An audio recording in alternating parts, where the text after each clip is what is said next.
Hi everyone, good afternoon, welcome back to my mini vlog. So यो चाहिँ हाम्रो part 7 को सिरिज रहेको छ. So यहाँ चाहिँ हामी जाँदैछौँ हाम्रो आमाको घर माथि हाम्रो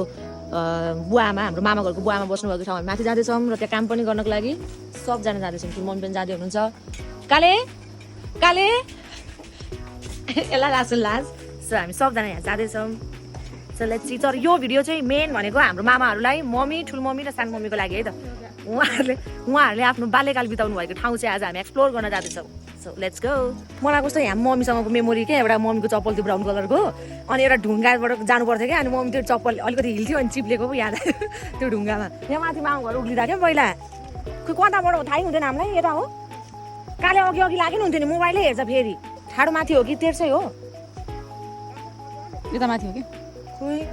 सिस्नु होला है मलाई हिजो सोच्नु पोलेर यहाँ माथि हो ठुलो मम्मी त यस्तै ठाडै उकालै उकालो जानुपर्छ हाम्रो मामा घर जाने बाटो चाहिँ. ठुलो मम्मी घरबाट हामी उकालो लाग्दैछौँ. म पहिला दसैँमा आउँदा यस्तै ढुङ्गा थियो अनि यहाँ मम्मी त्यो चप्पल लाएर यसो जाँदा त मम्मी त सुरु चप्पल चाहिँ अनि हातमा बोकेर लिएर गएको नि.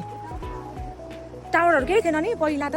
यस्तो पनि थिएन. योहरू यो के हो यो तारबारले बाँधेको जस्तो यो चाहिँ ठाउँ ठाउँमा किन राखेको होला त्यसलाई नभत्के असर होला कि यसले छुट्टी गर्छ नि त बाढी आयो भने माटो बगेर जाँदैन नि त यस्तो यो हाइड्रो पावरलाई सेभ गरे होला है. यही छ हाइड्रो पावर यस्तो. यार हेर्न मेरो के हो यो पुछारे भाइ के हो त्यो के गरेर थियो. लु हामी चाहिँ आइपुग्यौँ बिउ राख्ने रे यहाँ बल्ल बल्ल आइपुग्यौँ. यसलाई यति भारी ल्याउनलाई काठमाडौँको मान्छे मलाई यही मन पर्दैन भन्छ. यो गाउँकोले यति बोकेर ल्याउनु सक्छ सिर्काउनेतिर यता बिच देखाउँदैन लाग्दैन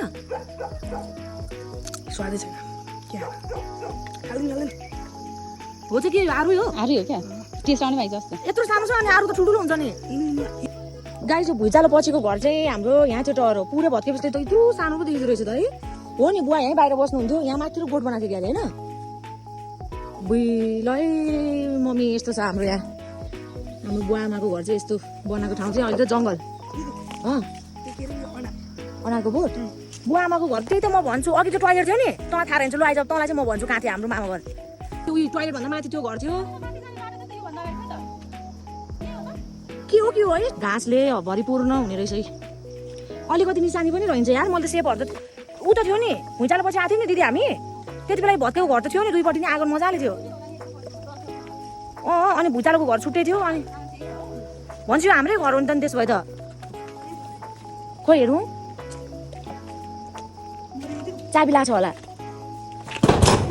कताबाट चाबी लगाएको छ खोइ त ढोकामा त चुकुल पनि छैन.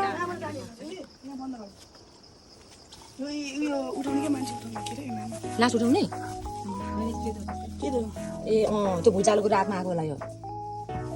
यहाँनिर भित्र छ कि खोइ देखिन्न हो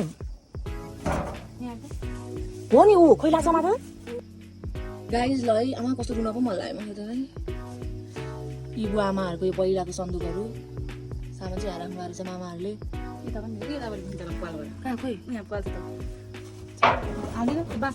आमा कस्तो है मान्छेको चिनो रह्यो भने त अस्तित्व हेर्न आफ्नो मान्छे नभए पनि के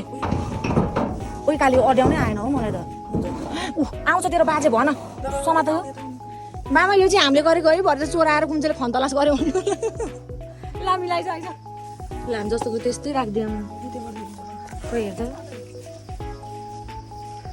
कस्तो अचम्म लाग्ने साथी. आफ्नो सामानहरू राख्यो भने त आफू यो के हो यो पृथ्वी छोडेर गए पनि त्यो अस्तित्व रहिरहने रहेछ है. पहिला उहाँहरूले चलाउनु भएको अरे अहिले मान्छे हुनुहुन्न भन्दा त हेर्न यहाँ पत्केरहरू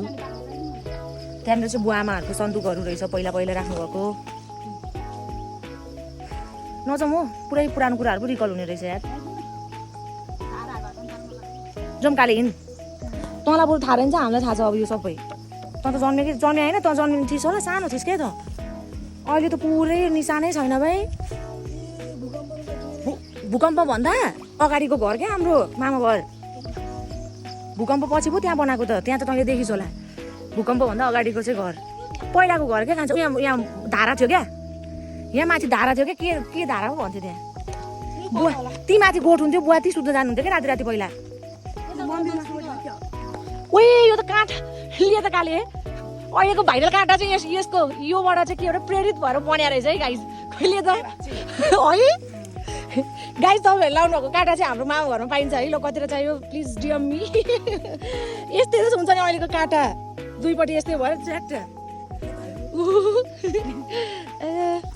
ल है यहाँ बोटबाट च्याट टिपेर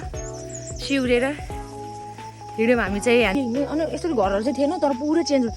अब यहाँ थाहा भयो कि पहिला बसेको मान्छेको हुन्छ ठ्याक्कै थाहा हुन्छ के हो भनेर हामीलाई त के हो कि अन्दाज लगाएर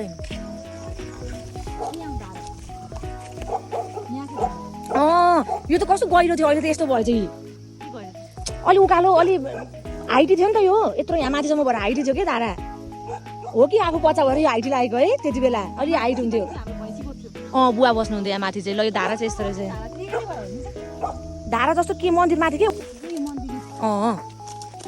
अझै पनि पूजा लाउँछ एकान्छ यहाँ केही बेलामा एकादशीमा होला जात्रा यहीँ हुन्छ यी मन्दिर भने उयो कस्तो राम्रो हेर्न उयो उयो के राखेको यो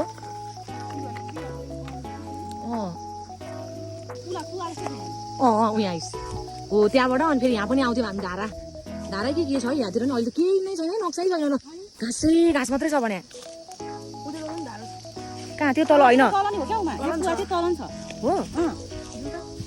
ल यो चाहिँ हाम्रो मन्दिर थियो छ पनि अहिले पनि यहाँ चाहिँ एकादशीमा खतरा जात्रा लागेर मान्छेहरू पुरै यहाँ बत्ती नै झिलिमिली हुन्छ त्यति बेला चाहिँ यहाँबाट चाहिँ हामी तलपट्टिको पनि एउटा के थियो धारा थियो है त्यो धारा कस्तो भएछ भनेर हेर्न जाँदैछौँ त्यो कता हो बाटो चाहिँ पात हालेर पातले धारा पहिला पानी नभएर हामी यस्तरी पात हालेर लुगा धुने अझ डल्लो साबुन बोकेर मौरी पालन यहाँ कस्तो नि काठको भित्र उयो कति धेरै है मौरी पालन त यस्तै काठभित्र कसरी आफै बनाउँछ नि घर अनि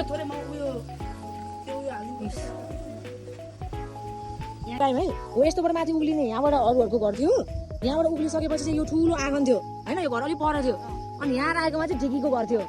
अनि यहाँबाट माथि चाहिँ उकालो माथि लागेर यो घर यो चाहिँ अहिले लामो बनाएर चाहिँ यति धेरै स्पेस यता रहेछ जो हो यस्तो टेक्ने ठाउँबाट बल्ल घर आयो भन्ने थाहा हुन्थ्यो क्या हो यस्तो टेकिसकेपछि यहाँ तल बनाउँदा यो चाहिँ हाम्रो हजुरबाले हाम्रो स्वर्गीय हजुरबाले बनाउनु भएको यहाँ चाहिँ के अरे थियो ऊ जनावरहरू मार्नलाई मृगहरू होइन भाइ मृगहरू मार्न स्याल मार्न बनाउनु भएको खोरी हाम्रो बुवाले बुवा नहुनु भयो नि ट्र्याप बुवा नहुनु नि बुवाको यो के हो यो बनावट चाहिँ यहाँनिर जस्तोको त्यस्तै छ साथीहरू यहाँभित्र खानेकुरा राखेर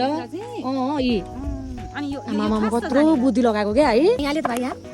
यसरी बाँधेको रहेछ तार बाँधेर होइन कि मामाले बाँधेको यो जोस्तिनहरूले यस्तो गर्दा पाँचो थाप्ने क्या तल यहाँ यसरी माथि राखेको हुन्थ्यो होला सबै खाइसकेपछि चाहिँ नि अनि त्यसपछि यहाँ अरे अब यहाँ खायो सकेपछि ट्याक्क भित्र पर्यो अनि आमामा पुरानो मान्छेको बुद्धि वैद्य हो नि कति कहानी सुन्नुहुन्थ्यो मलाई कति मान्छेलाई मैले बजाएको छु भनेर ल बुवा तपाईँले गर्नुभएको यहाँ के हो यो हजुरले गर्नुभएको यो बनाउनु भएको ट्र्याप अझै छ है मेरो बुवा ठ्याक्कै यहाँ माथि घर मुनि यसरी मजाले पाइनाएप्पलहरू फल्थ्यो अहिले नि मजाले छ बोट त कुनै पनि माछा छैन टन्नै छ यहाँ सबै पाइनाएप्पलहरू बोट अब फेरि हामी ब्याक टु आँप टिप्नलाई आइपुग्यौँ मेमोरी रिकल गर्दै पहिला अम्बा टिप्थ्यौँ योपालि आँपको सिजनमा आइपुग्यौँ अनि यही बाटोबाट जान्थ्यौँ हामी ठ्याक्क माउली निस्किन्थ्यौँ अनि यही बाटोबाट हो मम्मी र सानो मम्मी रुँदै सिगान पुस्दै यो रुखहरूमा पुस्दै रुँदै आमा बुवाबाट छुटेर आउनुहुन्थ्यो दसैँबाट फर्किने बेला यही बाटो हो गाइज ल मम्मी र सानो मम्मी यो भिडियो हेरिरहनु भएको छ भने रिकल गर्नु ल तपाईँको मेमोरी हेर्नु न यही बाटोबाट झर्थ्यो माथि हेर्दै सिगान पुस्दै आँसु पुस्दै यति धेरै आँप कलेक्ट गरिसक्यौँ यहाँनिर अब लिएर जाने तपाईँहरूको आँप घारी हामी आँप चोरेर खाँदैछ मामा फाइन नलगाउनु ल कहिले काट्दै छ मम्मी र उनीलाई खन्दै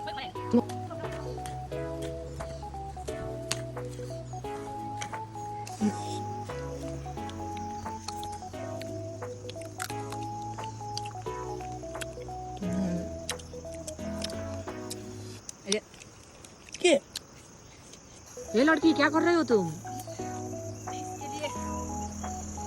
घाँस कटाइ छी हामी चाहिँ घाँस काटेर बिउ रोपेर पनि आँप टिपेर एक अङ्गाल आँप टिपेर घर फर्किँदैछ आमामा कति धेरै फटेङ्ग्रा यहाँ देखिन्न यहाँ त उब्रेको छ सो हामी घर फर्किँदैछौँ thank you for watching everyone bye by